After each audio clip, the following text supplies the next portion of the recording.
AFC East action in Week 18. One team mercifully seeing its season come to an end. Another team hoping this is not the end. Let's break it down on today's Locked On NFL crossover show.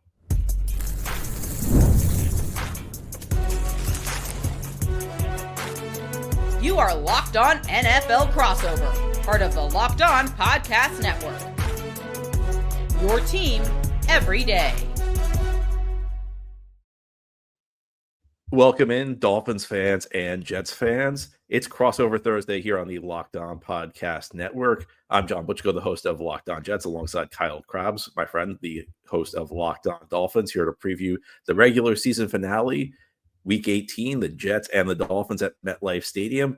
This episode, like all Crossover Thursday episodes here on the Locked On Podcast Network, is presented by Prize Picks. Download the app and use code LOCKEDONNFL to win $50 instantly when you play $5. Well, Kyle, great to speak with you again, our second crossover show of the year. For Jets fans, this is the moment we've been waiting for quite a while. The highlight of the season will be the end. It's been a nightmare season for this team. I know the Dolphins still alive in the playoff race, but I get the sense talking with you before we started recording that you're kind of in the same boat. Yeah, the psychology was, hey, let's make a little run here and see what happens. And then the news popped up at the end of last week that Tua Tagovailoa is dealing with a hip injury and ailment, and it's not related to the one that he had in college. But nevertheless, they downgraded him from questionable to doubtful, and then he doesn't start the game against Cleveland after spending 4 games on injured reserve with a concussion and obviously his well-documented concussion history. So for a season that has been every twist and turn that you could possibly imagine, 2-6 to 8-8 and going 6-2 over your last 8 games. You can't have nice things as a Dolphins fan. And I know Jets fans, we're kindred spirits in that regard. Oh, you're going to get back to 500, but Tua's not going to be able to go. And we don't know if he's going to be able to play in Week 18. So just the latest cherry on top on what has been just a Murphy's Law type of season. And it really is. I chuckled about it with you in the pre-show about being mathematically alive for the playoffs, and really not that outrageous of a possibility when you look at they need Denver to lose to the Chiefs, who I know won't be playing some of their starters, and if the Dolphins win this game. All right, so let's talk about the whole Tua situation. So what's going to happen this week at quarterback for the Dolphins if he's not ready to go? If he's not ready to go, it'll be Tyler Huntley, who started the game against the Browns. And for the first time in 3 years of Mike McDaniel football, I felt like he pushed the right buttons to tweak and adjust how they played offense to accommodate a backup. So much of the identity of the Dolphins passing offense is the timing and hitting guys in stride and tight window throws and anticipating areas of the field to hit guys in stride. And that's why teams that have been able to really disrupt those 2 wide receivers have had so much success in kind of disrupting the operation of the offense. And they ran less of that, and they ran more isolation routes and deep hooks off of play action passing that pulls that linebacker up. And because it wasn't Tua, the Browns were a little bit more content to play a single high safety and load the box to try to stop the run. So you had the space on the perimeter to do so. And Tyler Huntley did a great job in his own right. And the way that he executed wasn't the same style of play, but it was very efficient. He was confident. And I think it was because they called a game from a passing game perspective that was more of these isolation routes. And then there were a couple of core concepts that have been core concepts for several years of Miami that you could tell he really worked on since the last time that the Dolphins had to play him, which was against the Indianapolis Colts earlier in the season. So let me ask this. As you mentioned, it's been a roller coaster season for the Dolphins, which is different from the Jets, where it's just been roller coasters up and down. There have been ups. The Jets have just been like a straight I don't know if you ever been off the edge. yeah, just like riding the boat off the waterfall. But what's gone right when the Dolphins have played well, and what's gone wrong when they haven't? Is it as simple as Tua is in there, the team looks good? When he's out, you're playing the backup quarterback and things aren't going quite as well? Or are there deeper things to look for? So I think you can split the weight of responsibility of this across a number of different parties. And that's why I think that it's such a contentious climate around the team right now as far as the fan base and what changes they want to be seen made, because the team ideology is they want to invest in tackles and center for the wide zone system, but they really treat the guard like a secondary position, and it's been crippling to their ability to consistently run the football. So that element of it, even when Tua came back and Austin Jackson suffered a season-ending injury against Buffalo in Week 9, they have not really, with the exception of the San Francisco game, been able to run the ball with any level of consistency whatsoever. And it turns it into, okay, well, now we got to pass 42 times. And a lot of these are going to be screen passes, which are effectively glorified extensions of the outside zone running offense anyway. And before this game against the Browns, none of the backup quarterbacks showed the ability to do that. And the offense is so darn complex that when it's not Tua that's back there, guys are lining up wrong, and there's procedural issues. And you still saw some of that, but I think you saw Miami, they dumbed some of that down where they went a little bit more tempo and no huddle at times to get up to the line of scrimmage more quickly. So there was less bells and whistles on some of their things. So like the weight of that goes to Mike McDaniel. The weight of the philosophy goes, Mike McDaniel brought that from San Francisco, but the general manager was the person who put the team together and collected that. And then I think they were really complacent with the backup quarterback situation in general coming into the year. Tyler Huntley wasn't on the roster until after Tua suffered his concussion against Buffalo. So I think you can look at offensive line play. I think you can look at having a competent backup quarterback, but not having him on the roster when the season started, and you had to onboard him, and he kind of had to play on the fly in the first month of the season. And I think you can look at Mike McDaniel and some of his tendencies as a coach, and all of those things pouring into each other have been what has compounded when it doesn't go well. That's usually a big part of the reason why. How are the Dolphins looking on defense the last couple of weeks? They've looked solid, and it's been surprising because they frankly turned down the chance to get Shaq Barrett back after he retired before training camp, and then decided he wanted to come back, but he didn't really talk to the team, and the team mulled it over for a few days and said, thanks, but no thanks. We really only have one functional pass rusher in Chop Robinson anyway. And then they had an opportunity to activate Bradley Chubb off the PUP list, and he practiced for 21 days, and they said, thanks, but no thanks. Get ready for next year. And the fact that, with Chop Robinson, who is their first round pick and leads the team for players on the edge in sacks, Zach Sealer on the inside, that defense has been able to navigate limited, consistent pressure. And I thought that was one of the storylines of the first time these two teams played was Rodgers, and he got the ball out quick, but they really had limited opportunities. The one sack that they had was on an extended play where Aaron's all the way out on the sideline and Jordan Brooks goes flying by, and then he has to run back inbounds to tackle him because they don't get him to the ground. They haven't had a very complimentary rush group with just one guy on the edge that's been consistent, but they have done a very good job of defending the run. They structurally are pretty sound in that regard. And they've started to pick it up with turnovers, where they have 4 turnovers in the last 3 games defensively. And that had been one of the big sore spots for them earlier in the season. My last question for you. There are some rumblings potentially about Mike McDaniel's job status. I'm just interested to hear your perspective. Do you expect McDaniel's going to be back in 2025? I expect Mike will be back. And a big part of the evidence as to why is the team has played strong for Mike after a 2-6 start. 6-2 with a chance to go 7-2. And after the San Francisco win, which I think a lot of Dolphins fans read into the wrong way in some regard, but they released a video of the locker room and Mike giving out game balls. And the owner, Steve Ross, came down and he gave Mike McDaniel a game ball after the players got their game balls after the San Francisco win. And a big part of that was obviously Kyle Shanahan was his mentor. San Francisco was his old team. He got his first win against that. A lot of people read into that and said, oh, Ross giving McDaniel a game ball is him effectively saying your job is safe. I didn't read into it that way, but I do have the same conclusion.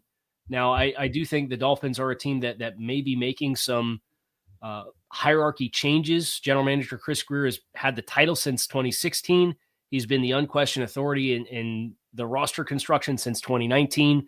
And the shortcomings this year, a lot of them, I think you can draw back to personnel decisions, even though they've pushed a lot of right buttons. They push some wrong buttons as well, and it looms as a potential threat to keep Miami out of the postseason. All right. Well, Kyle, thank you so much for that information. Yeah. Feel like really up to date on the Dolphins now. Ahead here on our crossover Thursday edition of Locked On Jets and Locked On Dolphins, we're going to flip the script. Kyle will ask me about all the happenings with the New York Jets. To say it's been an eventful season in New York it would be an understatement. We'll get to all that continuing here on our crossover Thursday show.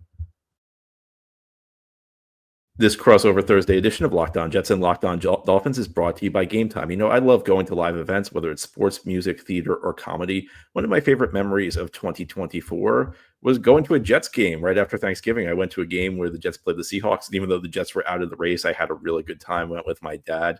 Well, now Game Time has made it even easier to get tickets for your favorite events with their new feature, Game Time Picks.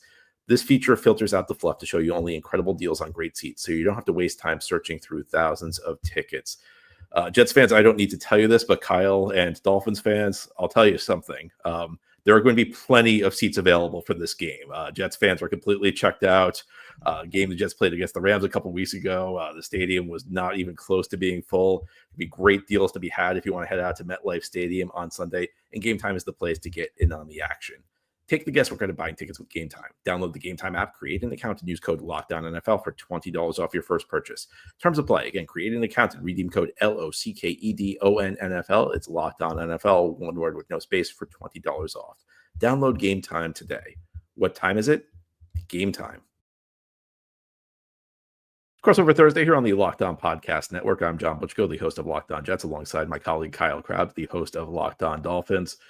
Kyle, I don't even know where to begin with this Jet season. I think the best thing anybody can say about it is that it will end Sunday. But I'm happy to answer any questions you got. And I guess for my perspective, because you know the Jets' fate has kind of been known for a couple of months now for this season. I'm curious your perspective on a lot of the big decisions that this team will be making in the weeks ahead. When you consider they're well established with a general manager and a head coaching vacancy. I know they've already started some of the interviews for coaches. We're hearing Rex Ryan communicating that he's expecting to get an interview. I've heard Mike Vrabel's name from a lot of Jets fans as far as being a hot name that they're particularly interested in. Ben Johnson has been the belle of the ball. Like, what do you gauge the psyche is of this team as they look to come into the next version of themselves with these decisions? Well, you can never rule anything out with the Jets. It's one thing I've learned through the years. So I can't tell you definitively that Rex Ryan is not going to be a serious candidate. But at this point, I don't have a ton to make me believe that he's got a good shot at getting the job. He made a comment the other day that he's planning to speak with the Jets after the season. I don't know whether that means he actually has an interview scheduled or whether it means he's just going to ask them to hire him. That's not really clear. I think we can rule Ben Johnson out. Ben Johnson a year ago was probably the hottest candidate, and he decided, you know what, I don't like any of these situations, so I'm going to go back to Detroit for another year. I like where I'm at with the Lions, and I do think Ben Johnson is going to take a head coaching job this cycle, but I don't think he's been waiting all this time to go work for the Jets and throw himself into this situation in this city with this group of media and this owner. Vrabel's more interested. There is a lot of smoke around Vrabel potentially being interested. There have been a few media reports that even though Bill Belichick, and this has been well known, Bill Belichick does not respect the Jets franchise. There was some crazy report a few weeks back that he reached out to the team. Mm-hmm. That seems like it was due diligence if it was anything. And Belichick has always discouraged his proteges from going to the Jets, but there have been reports that Vrabel is not going to rule the Jets out just because Belichick doesn't like them. There's also a report, this is from Colin Cowherd, so take it for what it's worth, but Colin Cowherd claimed a few weeks back that Vrabel told him that he'd be interested in the Jets job depending on who the GM is. But I think for me, the biggest thing is they have to find a head coach and a general manager who are on the same page for a couple of reasons. Number one is that the Jets have frequently just paired guys together without getting a sense of whether they share the same philosophies, with a sense of whether they want to do the same things.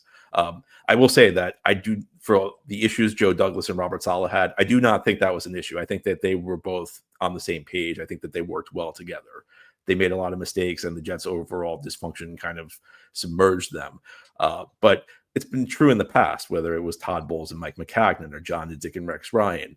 the Jets frequently pair guys who don't share a similar philosophy, and that creates all kinds of tension. It prevents them from working well together. The other aspect of this is the owner is, for lack of a better word, terrible. And one of the things the owner always does is I say he divides and conquers. He has two guys who don't work well together, so then he becomes the decider. And this is an owner who has been a terrible decider, an owner who really 25 years into his tenure running this team doesn't seem to know the first thing about how to build a winning culture. So with all that said, I mean, I think Vrabel's the guy I lean towards, not because I think Mike Vrabel is Vince Lombardi, not because I think he's Bill Parcells, but Vrabel to me seems like the one candidate out there who has the track record where he can come in and say, we're running things my way. He can bring in, he can bring in his own guy as GM, and the organization, the football people can speak with one voice and hopefully keep ownership out of major decisions. So as we look at the roster, obviously the top down needing to make those decisions, but the decisions those people will make with Aaron Rodgers, with some of the discontent we're hearing from potentially Garrett Wilson. You have Davante Adams as a player that was brought in.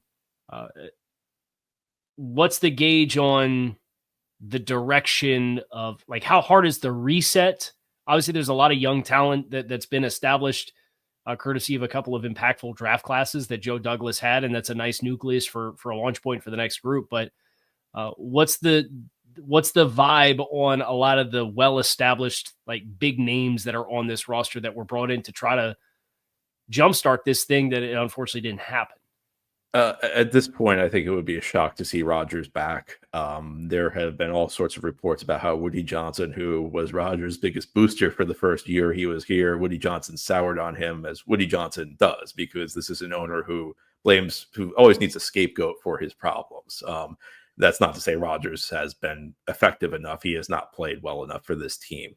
Rodgers has also kind of taken passive-aggressive made passive-aggressive comments about the team and its ownership on his weekly McAfee show segments, as Rodgers is known to do. So it seems like this is heading for a divorce, and it really needs to.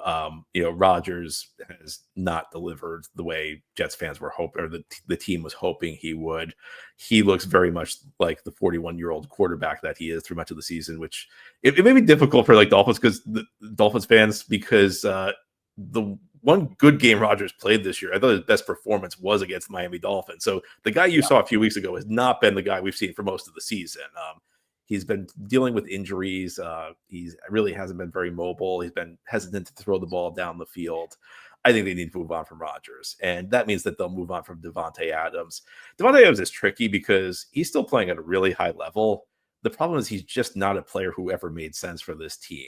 He just turned 32 on Christmas Eve. He has a bad contract. The Jets traded for him at a point where they were 2-4, and the season was pretty, the season may not have been over, but it was going to be a really long trek to get back into contention.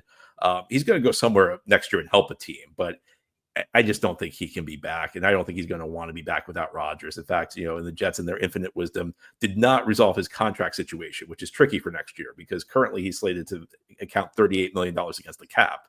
And that essentially means he controls his own destiny, because if he doesn't want to renegotiate, he can force the Jets to cut him, and he can go wherever he wants. And he'll go to a team. Look, he'll go to a contender and really help them, because he's still playing at a really high level. Garrett Wilson's the tricky one, because there's all sorts. Garrett Wilson hasn't explicitly said anything, but the old expression, where there's smoke, there's fire. There's a lot of smoke about Garrett Wilson. You hear all this stuff. All these people around Garrett Wilson. A lot of reports that Garrett Wilson's unhappy.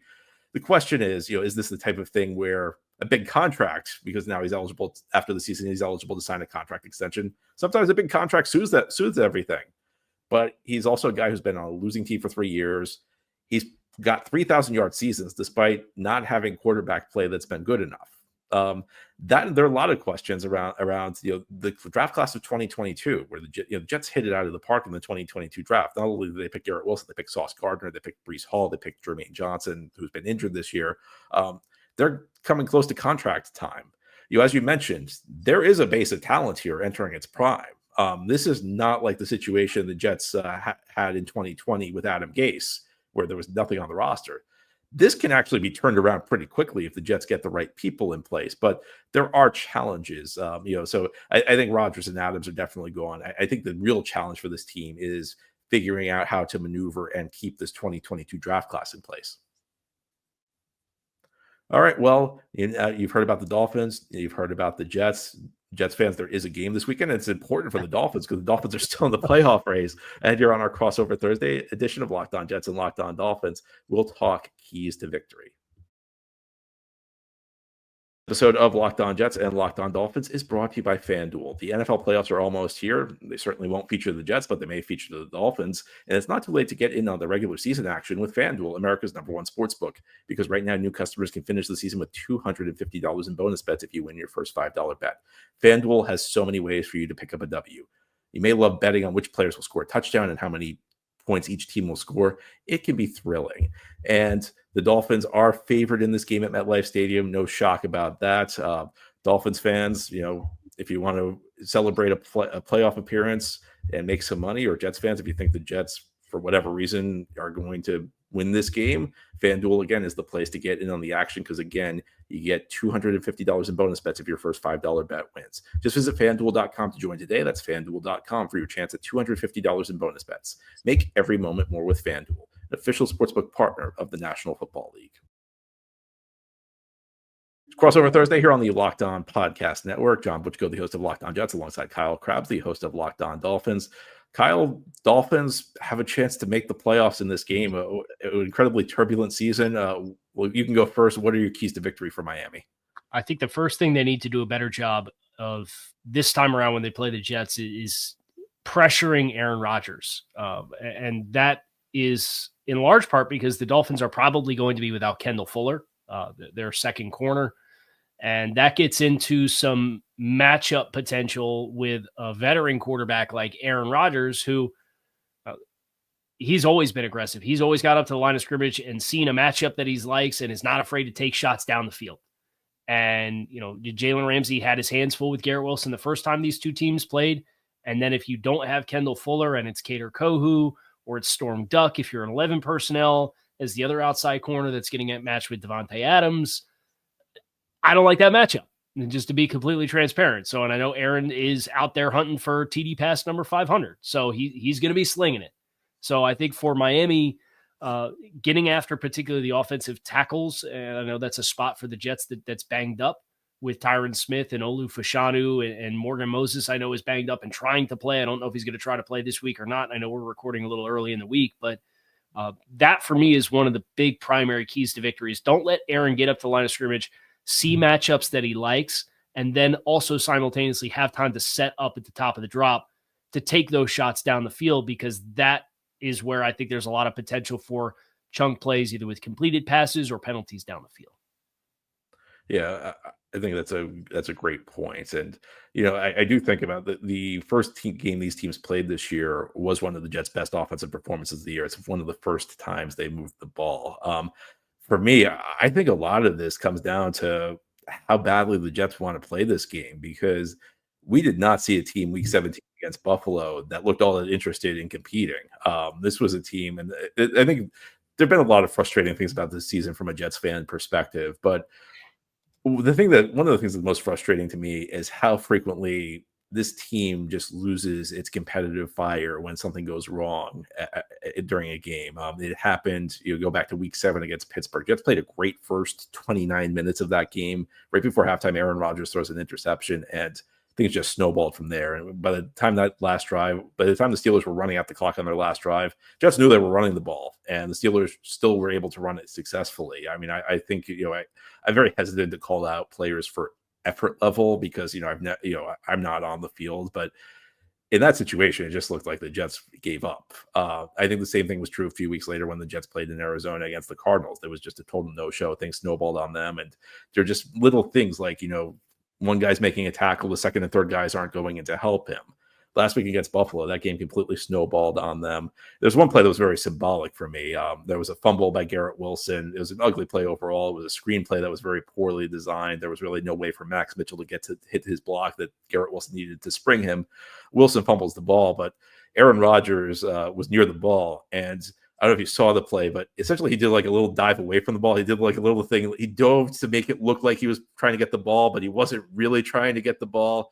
And that's not to call Aaron out. That's just a kind of a symbolic thing. I said on Monday's episode that when I think back to the 2024 Jets, that might be the play that I remember because it just really sums up a lot of what's happened this season. I mean, look, the Jets have had a lot of issues. They've had the coaching has not been up to par. The decision in season to fire the coach, despite Robert Saleh's shortcomings, was not a good decision. The team has really fallen apart since Saleh was fired. Jets have dealt with injuries. You can't deal with that. Jets have dealt with players who formerly were great, aging, like Tyron Smith. There's only so much you can do about things like that. One thing you can control is your compete level. Last week against Buffalo, I did not see a high compete level from this team. So as much as anything, it's going to be a question of, how badly do the Jets want to be in this game? How badly do they want to end the season with a win? Because I think everything really starts there. This is these situations are always a bit tricky. On the road, Week 18 divisional game, a playoff spot potentially on the line. You see weird results in games like this sometimes. The question is, will the Jets show up and play hard? And that's the question. Will this be what they call a U-Haul game, where the players have already loaded up, getting ready to get out of town? They've loaded up the U-Hauls with all the furniture, and they're just waiting for Monday. I think that's an open question. Yeah, I reflect back on specifically the last 10 years of Dolphins football, and that's why I don't think any Dolphins fan, regardless of how bad the season's been for New York, feels good about this game, because you can go back to 2013 when this team was 8-6 and had games against teams with losing records in Buffalo and the New York Jets, and they lost them both and scored 7 points in those two games combined. The following year in 2014, they were 8-7 and lost at home to the Jets to finish 8-8 and lose the potential for a winning season. And you go to 2017 with Adam Gase, and they were 6-7 with 3 to go, and they played the Bills twice and lost both games. 2018, they had the Miami Miracle. They beat the Patriots to go to 7-6.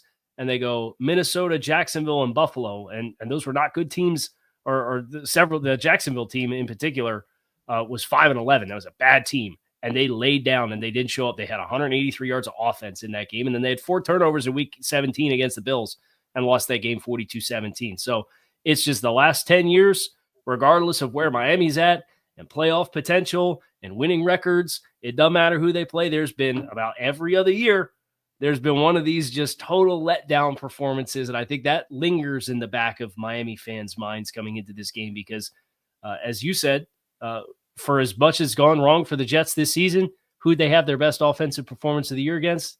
It was the Dolphins. So that's there's a lot of anxiety, I think, for Dolphins fans coming into a game like this, regardless of the vibes for both teams. The person to be who always needs to make a joke. I shouldn't say this because it's been bad enough season for the Jets fans. I don't need to bring back bad memories, but the Jets saw that 2018 finish from the Dolphins, said, "We want that coach. That's our guy." that was the offseason where the Jets hired Adam Gase. Well, Kyle, always great chatting with you. I'm sure we'll chat in the offseason when we do AFC East shows. It's not been a great season for the Jets, but it's been a great season chatting with all of my colleagues here on Locked On, especially my friends at the AFC East. So, if you guys do win and make the playoffs, good luck the rest of the way. Thank you, John. I appreciate it. And Jets fans and Dolphins fans, tune in tomorrow. I'll continue previewing the game on Locked On Jets. Kyle will continue previewing the game on Locked On Dolphins. We know it's the last game of the season for the Jets fans. Will it be the last game of the season for Dolphins fans? We'll find out. We'll chat on Friday. Take care, everybody.